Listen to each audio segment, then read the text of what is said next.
हाय बच्चों, मैं सीमा सैजानन आप सभी लर्नर्स का मेरे चैनल साई बेसिक्स पर वेलकम करती हूँ। बच्चों, ये वीडियो मैं कॉन्सेप्ट्स ऑफ प्रोटिस्टा के बारे में डिस्कस करने वाली हूँ, लेकिन चूंकि ये फर्स्ट वीडियो है आप लोग के इंस्टीट्यूट के हिसाब से, ये सिलेबस है CSJMU जो छत्रपति शाहू जी महाराज यूनिवर्सिटी है। वहाँ से काफ़ी बच्चों का, जो MSc जूलॉजी के बच्चे हैं, काफ़ी बच्चों का रिक्वेस्ट आया है कि मैम आप ये सिलेबस कवर कर दो, तो मैं ये एक इनिशिएटिव ले रही हूँ। मैंने जब सर्च किया तो देखा BSc का जो सिलेबस है वो यहाँ इलाहाबाद स्टेट यूनिवर्सिटी का भी और जहाँ भी NEP लागू हुआ है वहाँ का सब जगह का सेम है, बट MSc का थोड़ा डिफरेंस है। तो आप अपने अपने प्लेलिस्ट के थ्रू सर्च करिएगा टॉपिक, तो आपको कोई दिक्कत नहीं होगी। आपका प्लेलिस्ट अलग होगा जो CSJMU के नाम से होगा, और जो स्टेट यूनिवर्सिटी वाले बच्चे हैं, इलाहाबाद स्टेट यूनिवर्सिटी वाले बच्चे, उनका प्लेलिस्ट अलग है। और बल्कि MSc में मैंने तो काफ़ी सारे टॉपिक पढ़ा भी दिए हैं, और कुछ टॉपिक ऐसे भी हैं जो उनके सिलेबस में भी है और आपके सिलेबस में भी है, वो आपके प्लेलिस्ट में भी होगा और उनके प्लेलिस्ट में भी होगा। और चूँकि ये फर्स्ट वीडियो है तो मैं आपको बता देना चाहती हूँ बच्चों कि अगर आप MSc के बाद PhD करना चाहते हैं या फिर रिसर्च फील्ड में जाना चाहते हैं या फिर किसी भी कॉलेज या यूनिवर्सिटी में असिस्टेंट प्रोफेसर बनना चाहते हैं, तो आपके लिए CSIR नेट के नाम से एग्जामिनेशन होता है, CSIR नेट लाइफ साइंस के नाम से। उसमें आपको MSc लेवल का बॉटनी भी होता है और जूलॉजी भी होता है। तो और जो UGC नेट होता है वो 8 सब्जेक्ट के लिए होता है। तो इसी चैनल पे मैं उसके लिए भी पढ़ाती हूँ, CSIR नेट वाले बच्चों के लिए भी। या फिर आप अगर किसी स्पेसिफिक स्टेट से बिलोंग करते हैं जहाँ सेट का एग्जामिनेशन होता है, स्टेट एलिजिबिलिटी टेस्ट, जैसे कि मध्य प्रदेश हो गया, आंध्र प्रदेश हो गया, गुजरात हो गया, जम्मू कश्मीर हो गया, जहाँ जहाँ भी स्टेट लेवल का एग्जामिनेशन होता है, स्टेट एलिजिबिलिटी टेस्ट, तो उसके लिए भी मैं इसी चैनल पे पढ़ाती हूँ। बट सारे का जो डिस्क्रिमिनेशन है वो अलग अलग प्लेलिस्ट के थ्रू होगा। आप अपने अपने प्लेलिस्ट के थ्रू सर्च करिएगा टॉपिक, तो कोई दिक्कत नहीं होगी। ठीक है, चूँकि ये फर्स्ट वीडियो था इसलिए मैंने थोड़ा सा आपको बता दिया कि इस चैनल के बारे में कि क्या क्या यहाँ पर आपको किस तरह से ये चैनल आपके लिए हेल्पफुल हो सकता है। ठीक है, और अगर MSc फर्स्ट सेमेस्टर के बच्चे हैं तो आप अभी से अपना CSIR नेट का प्रिपरेशन स्टार्ट कर सकते हैं। जो CSIR नेट के नाम से अलग प्लेलिस्ट होगा उसके थ्रू कॉन्सेप्ट भी गेन कर सकते हैं, और मैं प्रीवियस 10 ईयर्स के पेपर्स भी वहाँ सॉल्व करवाती हूँ, तो PYQs के थ्रू भी आप अपना अच्छे से तैयारी कर सकते हैं। तो आज मैं क्या स्टार्ट करने वाली हूँ, तो आपका फर्स्ट पेपर है जो नॉन कॉर्डेड के नाम से, वो मैं स्टार्ट करने वाली हूँ, और आज का टॉपिक होगा कॉन्सेप्ट ऑफ प्रोटिस्टा। ठीक है, तो आइए देखते हैं। और हाँ बच्चों, मेरे कंटेंट में लैंग्वेज बहुत ही कम होगा क्योंकि आप साइंस के स्टूडेंट हैं, तो आप अपना जो आंसर है बहुत स्मार्ट वे में लिख सकते हैं, डायग्राम के थ्रू, फ्लो चार्ट के थ्रू, पॉइंट वाइज। तो बिल्कुल हिस्ट्री टाइप से, आपको इतिहास की तरह नहीं लिखना है लाइन बाय लाइन, ऐसे टाइप से थोड़ा सा स्मार्टनेस आपको दिखाना है। तो आप जैसे जैसे मैं आपको कॉन्सेप्ट गेन करवाऊँगी, अपना वीडियो एक्सप्लेन करूँगी, तो आपको मेरा पढ़ाने का तरीका और अच्छे से समझ में आएगा। और कहीं से भी अगर आपको हेल्पफुल लगे तो आप अपने दोस्तों में भी शेयर करिएगा, ताकि बाकी बच्चों के लिए भी ये वीडियोस हेल्पफुल हो सके। तो आइए स्टार्ट करते हैं। Concepts of protista. तो 5 अगर आप MSc के बच्चे हैं तो 5 किंगडम तो आपने नाम सुना ही होगा, Monera, protista, fungi, Plantae and animalia. तो इस वीडियो में हम कॉन्सेप्ट्स ऑफ प्रोटिस्टा पढ़ने वाले हैं। आइए देखते हैं प्रोटिस्टा क्या होता है। डिफरेंट ग्रुप ऑफ यूनिसेलुलर और multicellular eukaryotic organism that are neither plants, animals, fungi nor bacteria. ये एक डिफरेंट ग्रुप ऑफ यूनिसेलुलर और मल्टीसेलुलर यूकैरियोटिक ऑर्गेनिज्म होता है। प्रोटिस्टा जो है यूनिसेलुलर भी हो सकता है, मल्टीसेलुलर भी हो सकता है, यूकैरियोटिक ऑर्गेनिज्म होता है। और ये ना तो प्लांट है, ना एनिमल है, ना फंजाई है, ना बैक्टीरिया है। ठीक है, इसलिए इसका एक अलग से किंगडम बनाया गया है protista. They do not fit into other 3 kingdoms, means ये जो प्रोटिस्टा है वो ना तो फंजाई के साथ फिट होता है, ना प्लांटी के साथ, ना एनिमेलिया के साथ। So it led to their separate kingdom of classification. इसी वजह से इसको बिल्कुल सेपरेट किंगडम ऑफ क्लासिफिकेशन में रखा गया है। जैसे कि मोनेरा है, उसके बाद ये प्रोटिस्टा आता है, फिर फंजाई, फिर प्लांटी, फिर एनिमेलिया। तो कौन सा ऐसा कैरेक्टरिस्टिक है जो इसको अलग बनाता है? ठीक है, तो some important characteristics are having well defined nucleus, membrane bound organelles so considered as eukaryotes। इसके पास एक well defined nucleus होता है और membrane bound organelles होता है, इस वजह से इसको यूकैरियोट के अंतर्गत रखा गया है। They can be unicellular, multicellular और colonial in structure। ये यूनिसेलुलर भी होते हैं, मल्टीसेलुलर भी हो सकते हैं और colonial in structure भी हो सकते हैं। These cells vary greatly in size, ranging from microscopic to large seaweeds। ये इसका जो साइज़ होता है वो माइक्रोस्कोपिक मीन्स बहुत ही स्मॉल साइज भी हो सकते हैं और लार्ज साइज भी, जैसे सीवीड्स होते हैं अप्रॉक्स 200 फीट इन हाइट होते हैं, तो वो भी हो सकता है। तो साइज़ में भी बहुत ज़्यादा वेरिएशन देखा गया है। तो इतने सारे कैरेक्टरिस्टिक ही हैं जो इसको अलग किंगडम बनाता है, ठीक है।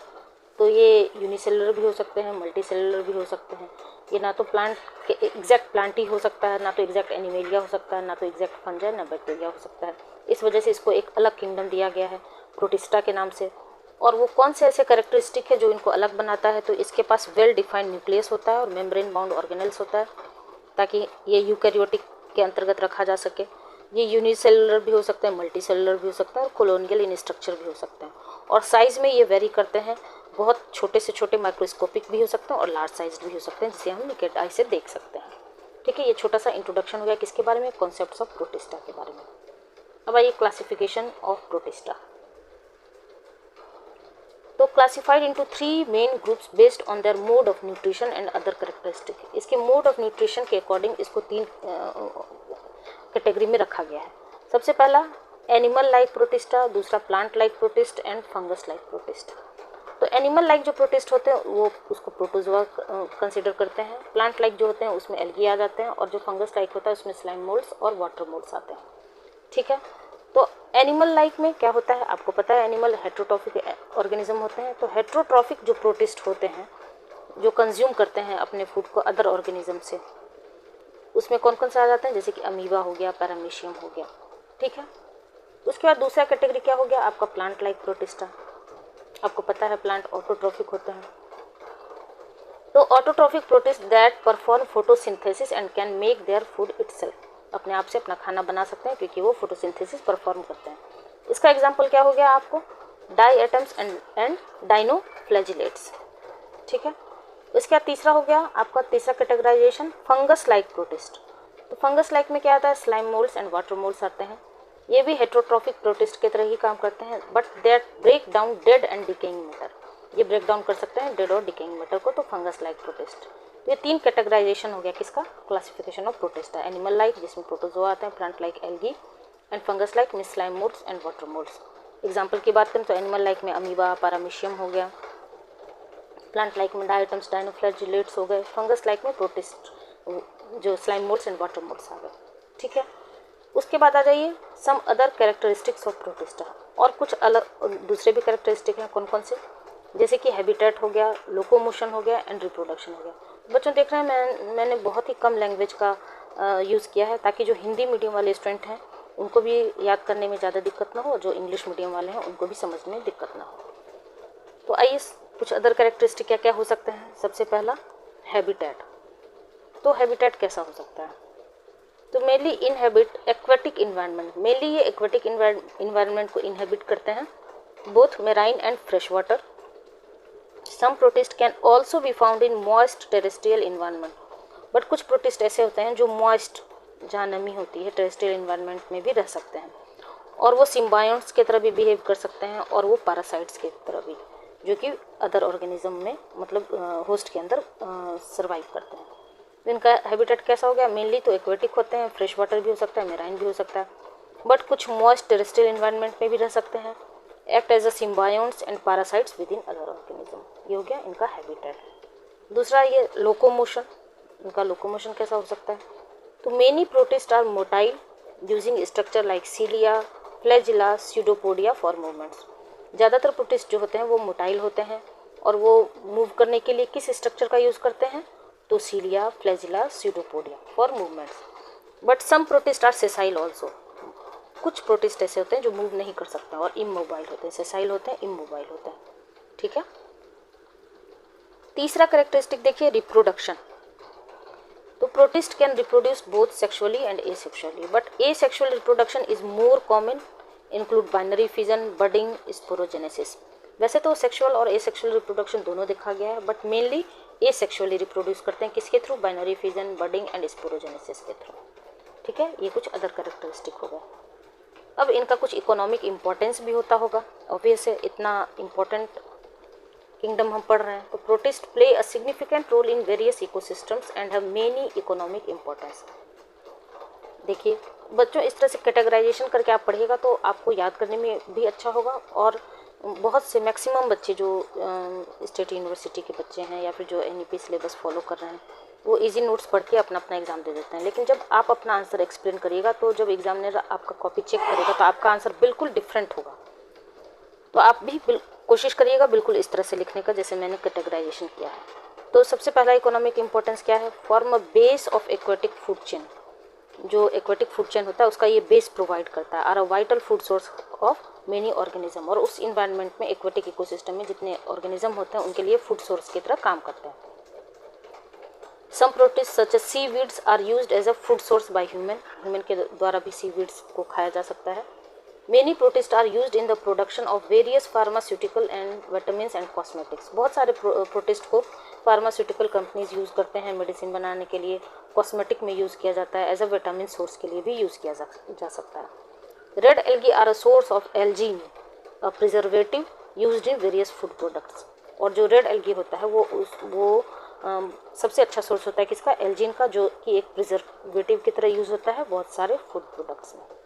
ठीक है, ये तो हम थ्योरेटिकल बात कर लिए, लेकिन चूंकि हम जूलॉजी के स्टूडेंट हैं तो हमें बिना डायग्राम के तो बात होनी ही नहीं चाहिए। अब देखिए कितना सिंपलेस्ट मैंने डायग्राम आपको ढूंढ के लाया है। देखिए ये है अमीबा, ये है यूग्लिना, ये है स्लाइम मोल्ड, ये है डायटम, ये है पैरामीशियम, ये है डायनोफ्लैजिलेट और ये है माइक्रो एल्गी। ठीक है, तो कितना सिंपलेस्ट ये डायग्राम है। तो आप चाहें तो यहाँ पर जहाँ मैंने ये वाला स्लाइड है एनिमल लाइक, तो यहाँ पर आप अमीबा एंड पैरामीशियम का डायग्राम बना सकते हैं, यहाँ पर आप डायनो एंड फ्लैजिलेट्स का और यहाँ पर स्लाइम मोल्ड्स का, या फिर सम एग्जांपल्स ऑफ प्रोटिस्ट करके ये सारे डायग्राम भी अलग से सेपरेट भी बना सकते हैं। ठीक है, तो हमने जो भी पढ़ा तो हर एक वीडियो में मैंने एक मदर स्लाइड लेके आऊँगी जो उस पूरे कंटेंट का सम होगा। ये है आपका रिवीजन स्लाइड और मदर स्लाइड, आप चाहे तो स्क्रीनशॉट ले सकते हैं। अभी देखिए सिर्फ एक स्लाइड से आपका पूरा रिवाइज हो जाएगा, लेकिन ये स्लाइड तभी समझ में आएगा जब आप पूरा डिटेल कंटेंट अच्छे से सुनेंगे समझेंगे, तब आपको ये स्लाइड बहुत अच्छे से क्लियर हो जाएगा। और फॉर रिवीजन पर्पस आप ये सेल्फ मेड बनाएंगे और इसमें जो जो थोड़ा बहुत कुछ पॉइंट छूटे हैं तो यहाँ पर आप ऐड कर सकते हैं। तो ये देखिए माइंड मैप के थ्रू में रिवीजन स्लाइड मैंने तैयार किया, रिवीजन स्लाइड, और इसको मदर स्लाइड भी बोला जाता है। सबसे पहला पॉइंट हमने देखा था कि इसे यूकैरियोट भी कंसीडर किया जाता है। तो कंसीडर्ड एज यूकैरियोट्स क्यों किया जाता है? क्योंकि इसके पास plus well defined nucleus and membrane bound organelles होते हैं। ठीक है, ये एक करेक्टरिस्टिक हो गया। मे बी माइक्रोस्कोपिक और लार्ज साइज्ड होते हैं, मैंने आपको बताया था। रिप्रोडक्शन मेनली एसेक्सुअल देखा गया है, बट सेक्सुअल भी होता है। तो एसेक्सुअल और sexual both, but mainly asexual. Locomotion motile भी हो सकते हैं और सेसाइल भी हो सकते हैं। हैबिटेट की बात करें तो मेराइन और फ्रेश वाटर एंड सिम्बायोट्स और पैरासाइट्स की तरह भी होते हैं। क्लासिफिकेशन की बात करें तो animal like protozoa, plant like algae and fungus like slime moulds. क्या मिनट लगा, कितना मिनट लगा आपको ये रिवीजन स्लाइड का कॉन्सेप्ट गेन करने में? मुश्किल से हार्डली 1 मिनट। लेकिन ये 1 मिनट आपको कब कैसे समझ में आया? जब ये 5-10 मिनट का वीडियोज़ आप अच्छे से डिटेल सुने तब आपको समझ में आया। तो इस तरह से मदर स्लाइड तैयार होता है। आप अपने कॉपी पर जहाँ भी सेल्फ मेड नोट बना रहे होंगे वहाँ से आप इस कंटेंट को नोट डाउन कर सकते हैं। वैसे मैं अपने टेलीग्राम चैनल का लिंक शेयर कर दूँगी डिस्क्रिप्शन बॉक्स में, वहाँ मैंने इस कंटेंट को शेयर कर दिया है। और सुनने में आ रहा है कि टेलीग्राम चैनल बैन होने वाला है, तो मैं एक व्हाट्सएप ग्रुप बना दूँगी, वहाँ में सारे बच्चे आप ऐड हो जाइएगा, वहाँ मैं सारा कंटेंट आपको शेयर कर दिया करूँगी। ठीक है, उसका लिंक भी मैं डिस्क्रिप्शन बॉक्स में दे दूँगी। तो बच्चों ये फर्स्ट वीडियो है। CSJMU यूनिवर्सिटी के लिए बहुत मेहनत लगते हैं इतना इफेक्टिव नोट्स तैयार करने में। तो 1 बाय 1 जैसे जैसे कंटेंट रेडी होता जाएगा, और चूँकि मैं एक कॉलेज टीचर हूँ तो मुझे पढ़ाना होता है हर एक क्लास के बच्चों को, तो मैं BSc वालों के लिए भी नोट्स प्रिपेयर करती हूँ, MSc वालों के लिए भी, CSIR नेट वालों के लिए भी, और सेट एग्जामिनेशन वालों के लिए भी। तो थोड़ा डिफ़िकल्ट होता है सारे बच्चों के लिए कंटेंट तैयार करना, बट कोई बात नहीं, बच्चों के लिए कहीं से भी हेल्पफुल हो तो ये मेरे लिए बहुत ही अच्छी बात है। तो बच्चों फीडबैक एक ज़रूर दीजिएगा ताकि मुझे मोटिवेशन मिले और मैं इसी तरह के नोट्स, इसी तरह के कंटेंट आपके लिए तैयार करूं जो आपके लिए हेल्पफुल हो सके। कहीं से भी ये वीडियोस आपके लिए हेल्पफुल हो, आपको अच्छा लगे तो लाइक, शेयर एंड सब्सक्राइब जरूर करिएगा, अपने दोस्तों में भी शेयर करिएगा। ठीक है, और कमेंट सेक्शन में एक फीडबैक जरूर दीजिएगा। ठीक है, मिलते हैं नेक्स्ट वीडियो में, तब तक के लिए थैंक यू।